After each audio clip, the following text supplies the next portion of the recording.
Looking to take your football game to the next level? It's time to upgrade your gear with Target Football Smart Shin Pads, the ultimate tool for serious players. These smart shin pads do more than just protect. They track 16 key performance metrics, including sprint speed, total distance covered, jump height, kicking power, foot balance, and much more. Every session and every match, your data is captured and synced straight to the Target Football app. No guessing, no vague feedback, just real insights to help you grow. Want to know if you're improving your pace? Need to fine-tune your positioning or stamina? Target Smart Shin Pads give you the answers. They're perfect for players who want to train smarter, compete harder, and stand out on the pitch. Performance isn't just about talent. It's about data, detail, and development. Step up your game with Target Football. Visit www.targetfootball.com and start your performance journey today. This episode is sponsored by Torn Sports, and they are calling all pro footballers as this one's specifically for you. Torn Sports have just dropped their brand new bespoke grip socks, and trust me, these are next level. You can customize everything from your sock heights to initials, even your club logo. And if you're not a fan of grip socks, no problem, they'll remove the grips for you. It's your sock and your style. These are elite quality, and right now they're exclusive just for pros. Comment below if you want in, or give us a message on our socials. The link is in the description. Welcome back to Ball Talk with me, Lewis Bryon, and today I'm joined, as usual, by presenter Noah Jones. Of course. Ken, late. As always. As always. When's he not? He should be turning up soon, but we'll get going without him. Yeah, let's get going. We're talking Arsenal PSG. Yeah. It was last night. Arsenal lost 1-0. Yeah. What was your overall thoughts on the game? Right, I think we have to preface this with, I'm feeling almost like a lost hangover. Yeah. Like I'm depressed and everything is doom and gloom this morning. So this is not going to be a positive, optimistic chat. No, it can be. It can be, yeah, it can be. Look, I've read a lot of things this morning that we were massively outclassed, massively dominated. That is completely untrue, right? If you look at the big moments in a game, each team had probably 2 or 3 clear-cut chances that they could have both scored. Both keepers did really well. They had one lucky shot off a shin that went in. They set up very well, but I think you can see when Saka got the ball, when Martinelli got the ball, we could have done some damage. I think there is one area that was an issue, which we'll get onto. How did you feel about it? Like you said, they did play better than us. Yeah. It's easy to admit that. Yep. But we had a goal marginally disallowed for offside. Yeah, we had Martinelli, who should be putting that away. Yeah, it's the same chance that he did against Madrid. Yeah, exactly the same. But I mean, you've got to be burying that. Yeah. You need to have a bit of like composure, finesse, just something a bit tricky. Do you know what I mean? Like just a bit of flair. Yeah. Where it like might be just send the keeper the wrong way, but it was sort of a bit panicky. Or even lift it. A bit rushed. Yeah, just lift I know it. he scored it, but if you're running down the wing and you open up your body, the shot that happens 99% of the time will be bottom right. And I know, like, it's a pressure situation. I can't imagine what he's feeling. He probably doesn't want to sky it or go really wide. But a keeper like Donnarumma, who's what, 6'6", like he's probably going to be able to get down to it. Yeah, of course. And like we said, you only lost 1-0, and we weren't firing. We missed chances, and it was still only 1-0. Yeah, like we were a lot worse than we've been in previous games, and I think there's reasons for that. Yes, like the midfield situation. Thomas Partey getting his second yellow and getting banned for this game. Bro, my head's still gone. It killed us, because I think what people don't realise is at that level, when you have 2 or 3 players that have been playing in a certain role for the whole year, and we've been playing well and everyone's accustomed to it around them, you change them to 2 people just slightly out of position, and all of a sudden everyone's out of sync and you don't know where to go on the pitch. And that was what was happening with Rice as the 6. And then we had Marino and Odegaard. Them 3, the shape was just all over the place. It really was, and it is one player's fault. It is Thomas Partey.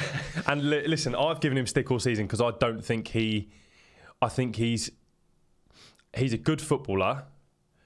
However, I don't see him as composed. I don't like him in transition. He hasn't got the legs anymore.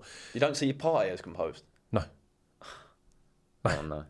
I think he's one of the most composed players we've got on the pitch. Marino is 10 times more composed.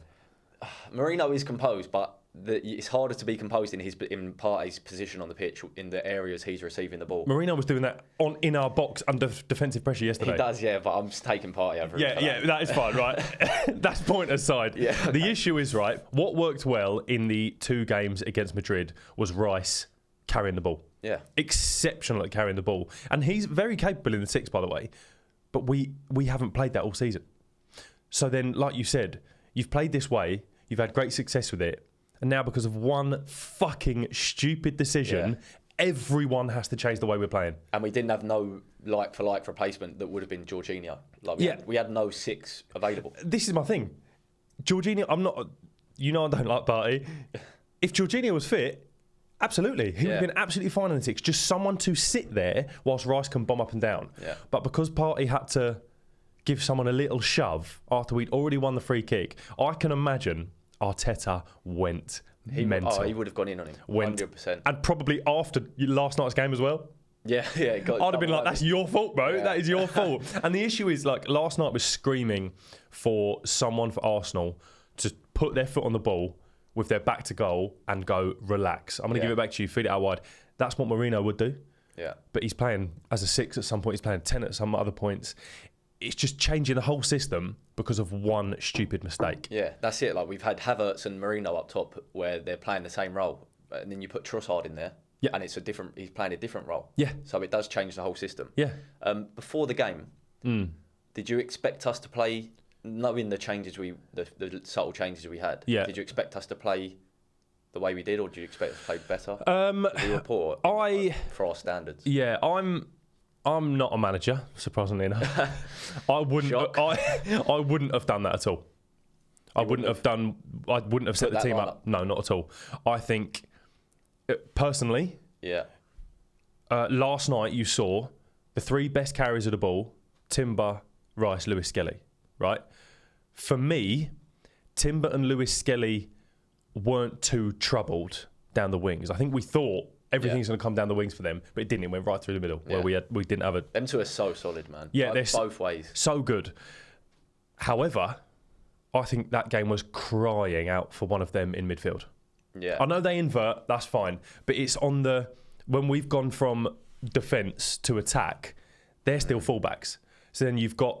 Rice is on the edge of the box playing the 6. You've got Marino and Odegaard. Marino doesn't have the pace. Odegaard was non-existent last night. So then you've got no one to start off the attack.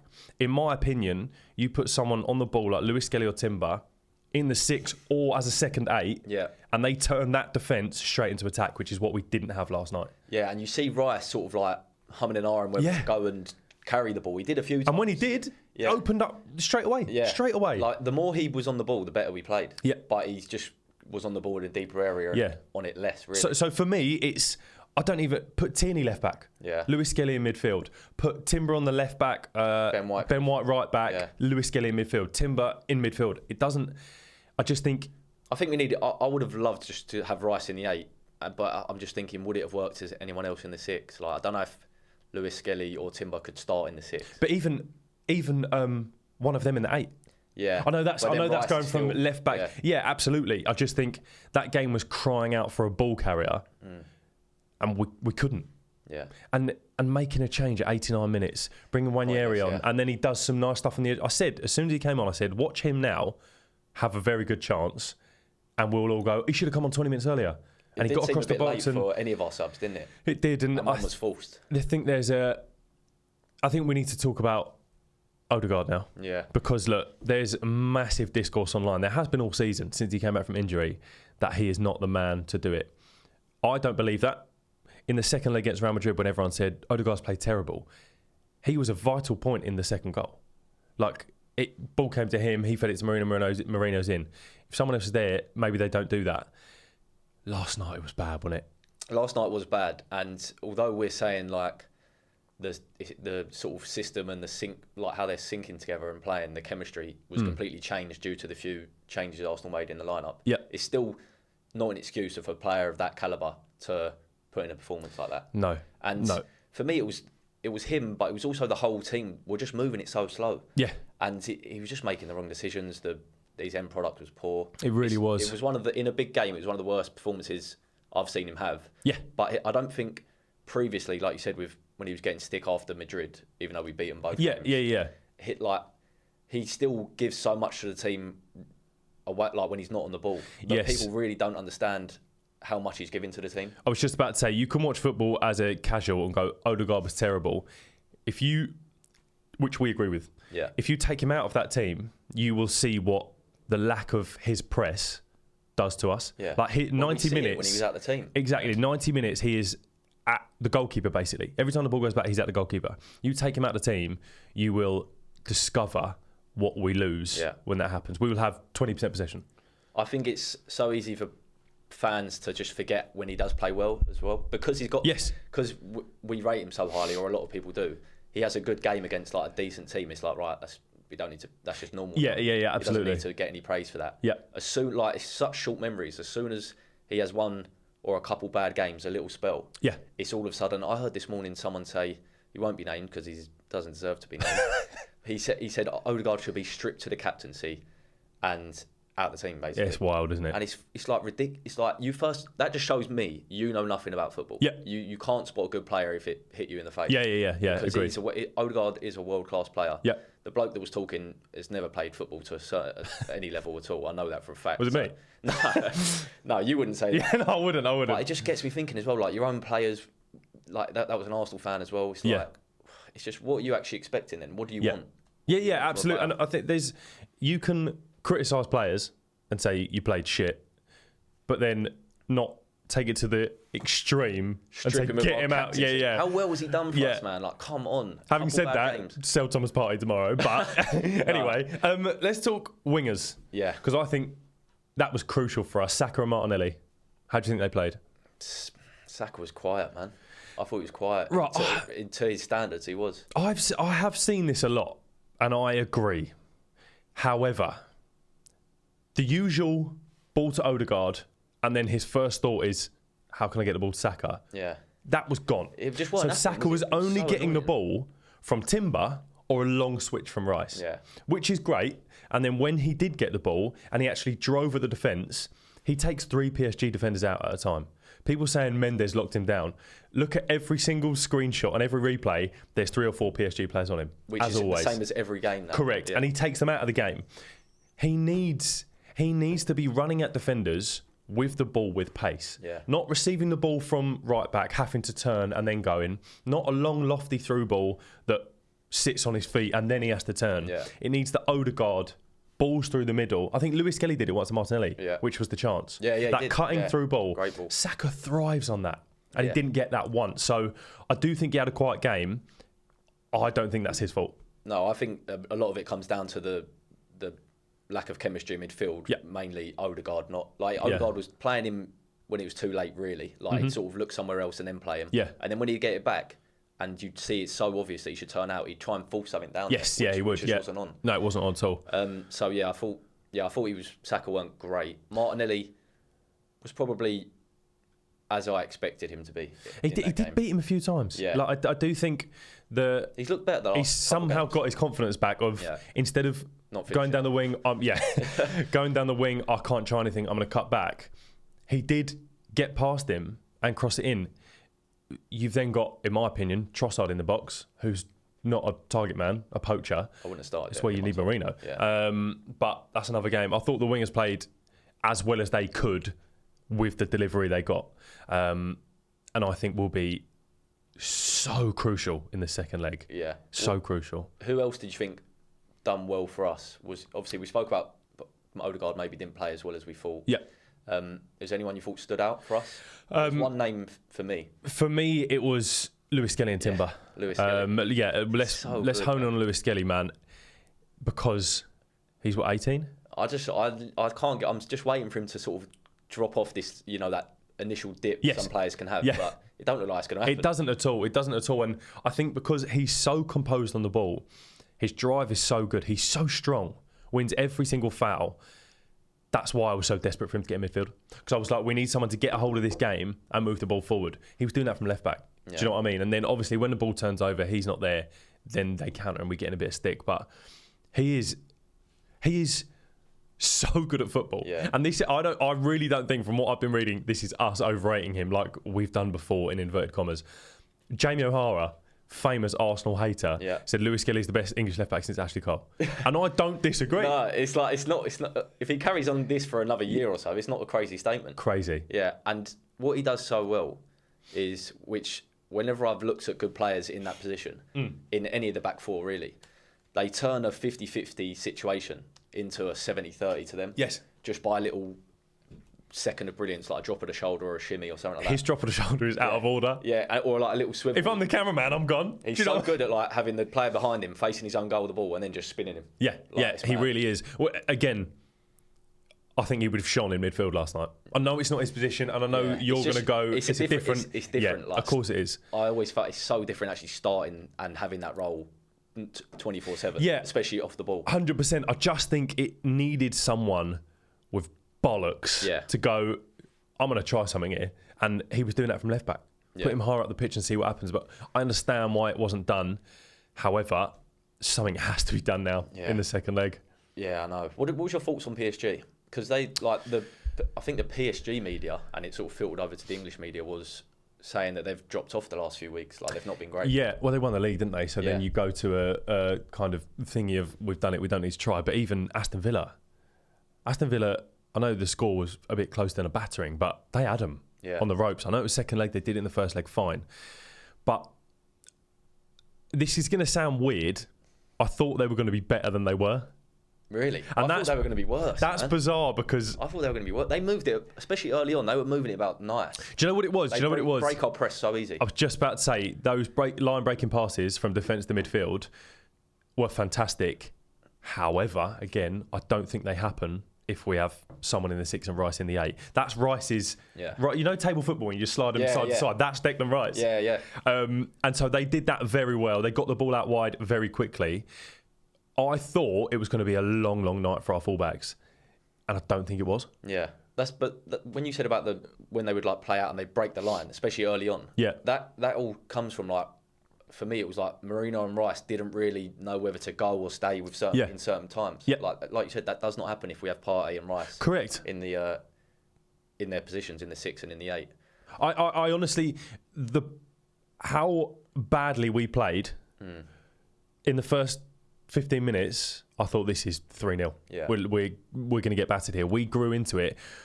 End of the first half, that killed like the first half whistle. We didn't want that, did we? We did not want that. But they're like, again, you see with all these top teams, including us, so I'm not being a dick here, their defence can be got at. Yeah. Like I said, 2 or 3 times, Saka rinsed his way through. Donnarumma made some unbelievable saves from Trossard, Martinelli. On another day, it's 3-0. We score 3. And I know, again, you say the same the other way, but they were good. And although I am depressed and very pessimistic, because of how I thought they would play to how they did play, I think this tie is still open. Yeah. I think the tie is definitely still open. Do we have Partey back for the next game? Yes. Okay, so that's a big thing for me because I think, like, going back to the pressing, we would press, use this energy, and because we're not pressing how we normally do, like with the front 6, let's say, they'd get out and then we'd be tired. Yeah. We try and sprint back. The next time we press, we're pressing with a little bit less energy. Yeah. And it's easier for them to get out. And it's almost that on repeat. Yeah. And it's like someone on the pitch now needs to realise something's not right and let's not press. Correct. Yeah, completely agree. And what is mental, I can't believe I'm saying this, we really miss Marino up top. Yeah, and I think it will massively help. He'll pretty much got to go again. Yeah, absolutely. This is a great finish. He is, but he's also so good at linking up the fullbacks. I think a really tough part of being a striker is, being a footballer, and people don't realise it until they play striker, is back to goal. Back to goal is hard. With defender on your back, what do I do now? He's so good at just like fucking relax. Yeah. I'll give it to someone and then you play from there. And we didn't have that. So I think with our normal setup, it will be a different game. Yeah.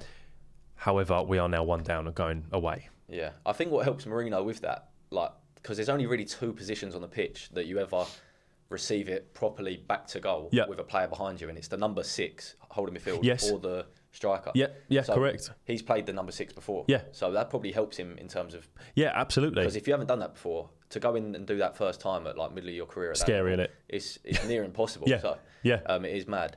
Would you say with the lineup we had yesterday, starting lineup, Yes. and their starting lineup, player for player, who had a better team? They did. Do you think so? Yeah, I think if you went down the list, they'd have more. I think they would. If you look at their front three of Kvaratskhelia, Doué, and Dembele, yeah, they're unreal. And then you look at Neves and Vitinha, who were quality. Then you go to like Hakimi and Mendes, and you're like, okay, Donnarumma. I think if you go through that team, yes, they'd have more. They'd win more. Yeah, I think they would. And they played better than us last night. Fine, they beat us obviously. Full strength team, they still might have the better 11. What if we have our full strength? Yeah. Really, I don't agree with that. Because all you're doing is taking Trossard out. That's it. No, but you going Gabriel's back. Oh, sorry. I thought you were talking like what we could play next week. Oh no, I'm saying now. So if starting 11's yesterday, they have a stronger starting. Yeah, 11. yeah. But if we had a full strength team. Oh, then it's an argument. I Yeah. think we got a better team. Then it's a big argument. And I also think we turn them over if we had our starting 11. Well, if we had Gabriel, who else are we missing? Havertz, Jesus. Yeah, I mean, look at earlier in the season, we beat him 2-0, and it was easy. Yeah, because we had full strength. Yeah. It was easy. Look, they can be got at. Yeah, and yes, we've been very dark and deep here. Yeah. What do you see about the second leg? I see us. Now, what we've got to do is take ourselves out of our hangover head. No, yeah, because I see Partey coming back as the number 6 and Marino going back up front, and we go back to playing how we did against Madrid. Correct. Or like in the league. Yeah. And if that's the Arsenal we bring, or at least 90%, 95% of that, yeah, I don't see us losing on the night. No way. If the Arsenal that beat Real Madrid either leg played, last night we would have won 3-0. Yeah. I generally don't see us, with Partey back, losing the second leg. It just depends how that live. Is it a draw? Do we nick 1-0? Do we turn up and beat them? Yeah. And how do they turn up? Yeah. Because they're not going to park the bus. They're not that team. Yeah. They like possession, and Arsenal like possession, so something's got to give. Yeah, correct. Yeah. And I think like last night, it went back and forth, didn't it? 20 minutes, 20 minutes, 20 minutes. They probably just dominated us on possession. Just beat us. Yeah, agree. With their press, if we've got Rice in the 8, I think it works in our favour. Yeah. That's just, their press is unreal. And it was so good last night. But then what you've got to think is, Kivior's not the man to... He's not played enough to have PSG pressing against him and be like, cool, I'll turn you and then pass it. Yeah. He's shitting himself. He needs to give it to Skelly. Correct, yeah. Rice, not being able to break the line to Rice, who can then just run 60 yards and we're in there attacking third. Yeah. Or even go direct to Marino. Yes, right? yeah, absolutely. I think they'll play the same. Yeah. It depends what Arsenal turns up. If the Arsenal from last night turns up, see you later, we're done. I think, 100%. If Real Madrid Arsenal turn up, then we've got a big conversation. And then we've just got to get past to one of the best keepers I think I've ever seen, Donnarumma. Bro, he's so long. He's well young as well, by the way. Yeah, he's just been playing for so long. He's been playing for so long, and he looks like he's a lot older. He does. It makes no sense. I remember he come on the scene at like, 17, 18? Yeah. He must be like 26. Yeah, he had like full beard. He was like 6'6". And do you see when he does like the chest bumps with the PSG defenders, who are big lads anyway? They're like down there. They've got a proper like off his belly. Jump up and yeah, he's so a we got joke. to get past him. Like, he made some great saves, as Raya did, to be fair. But yeah, both keepers played really well. Yeah. They kind of kept it at a 1-0. Do we do predictions? Yeah, we might as well. I don't want to, because in my headspace right now... No, do you know what I actually think? I'm going to go 2...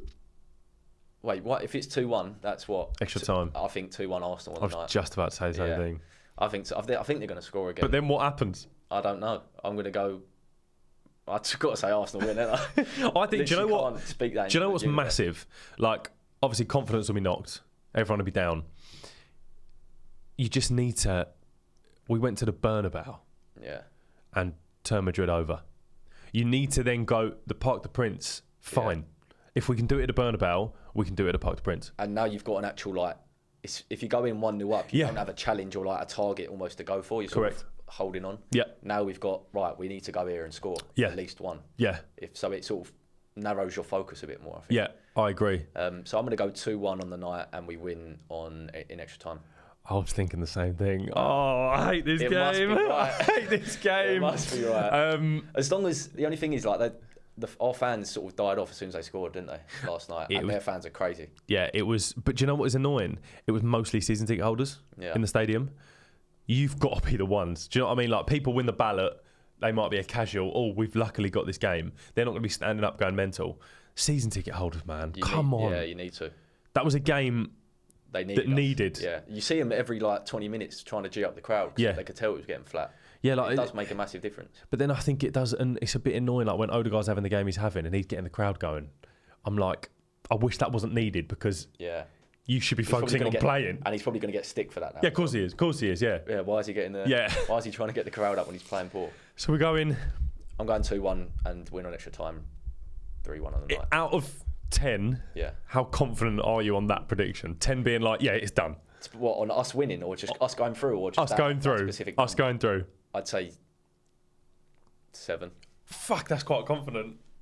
I was going to say like 60-40, 60% we go through, 40% we don't. Yeah. I think we're a better team than them, man. I do. And again, I think if we now were coming up against a team we would park the bus, it's game over. Yeah. But the fact that they're still going to play, I think, lends into our full strength 11, in inverted commas, as it can be at the minute. It lends into our hands. Yeah. I hope so, man, because I'm depressed. Yeah, I'm going the same. Right, well, we'll see what happens. And we'll leave it there. Yeah.